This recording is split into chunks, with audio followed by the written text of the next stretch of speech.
गांव के कोने में एक बूढ़ी औरत रहती थी, रुक्मणी बाई, जिसके सफेद बाल, कांपते हाथ पर आंखों में अब भी उम्मीद की चमक थी। हर सुबह वो गांव के मंदिर जाकर फूल चुनती, भगवान की पूजा करती और लोगों के घरों में जाकर दूध पहुंचाती थी। कहते हैं उसके बेटे मोहन ने शहर जाकर बहुत बड़ा आदमी बनने का वादा किया था, लेकिन पिछले 5 सालों से उसका कोई अता पता नहीं था। एक दिन गांव में खबर फैली, शहर से बड़ा व्यापारी आया है गांव में अनाज का व्यापार करने।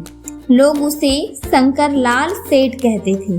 शंकरलाल सेठ एक दिन मंदिर के बाहर खड़ा था, तभी रुक्मणी बाई के हाथ से फूलों की टोकरी गिर गई। अरे अम्मा, आप संभल कर चला करें, उम्र हो गई है। बेटा, आंखें अब पहले जैसी नहीं रही, तू बहुत नेक आदमी लगता है, भगवान तेरा भला करे। शंकर मुस्कुराया, अम्मा, मैं गांव वालों की मदद करने के लिए आया हूँ। जिसे भी जरूरत हो मेरे पास रख दे अपनी मेहनत की कमाई, मैं उसे दुगना कर दूंगा। गांव में यह अफवाह फैल गई। शंकरलाल तो बड़ा ही नेक आदमी है, जिसने भी पैसा रखा सबको मुनाफा दिया।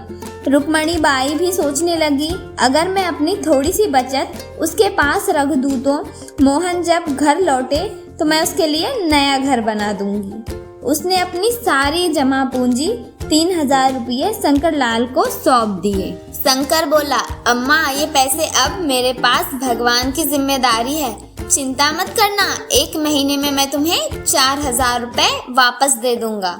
पर कई दिन बीत गए, सेठ का कोई अता पता नहीं।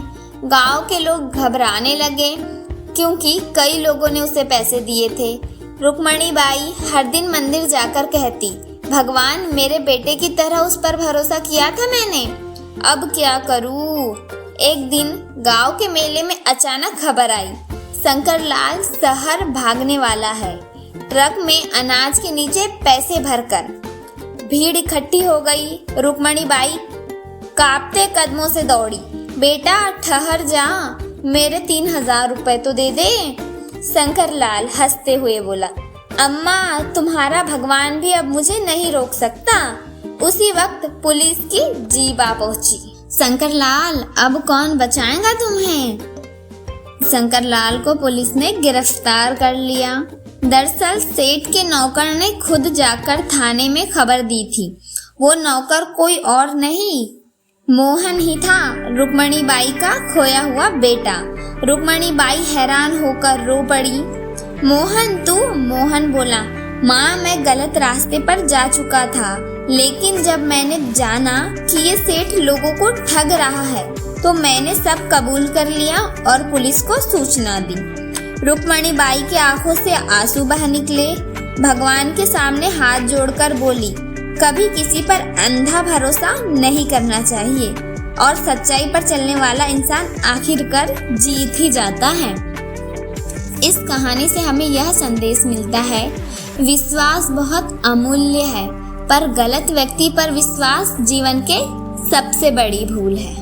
दोस्तों, अगर आपको ये कहानी अच्छी लगी हो तो एक लाइक ज़रूर करना, ताकि मुझे पता चले कि आपको ऐसी कहानियाँ पसंद आती है। और हाँ, चैनल को सब्सक्राइब कर लो, क्योंकि ऐसी ही दिल को छू लेने वाली कहानियाँ मैं लाती रहती हूँ। अपना प्यार कमेंट में ज़रूर बताना।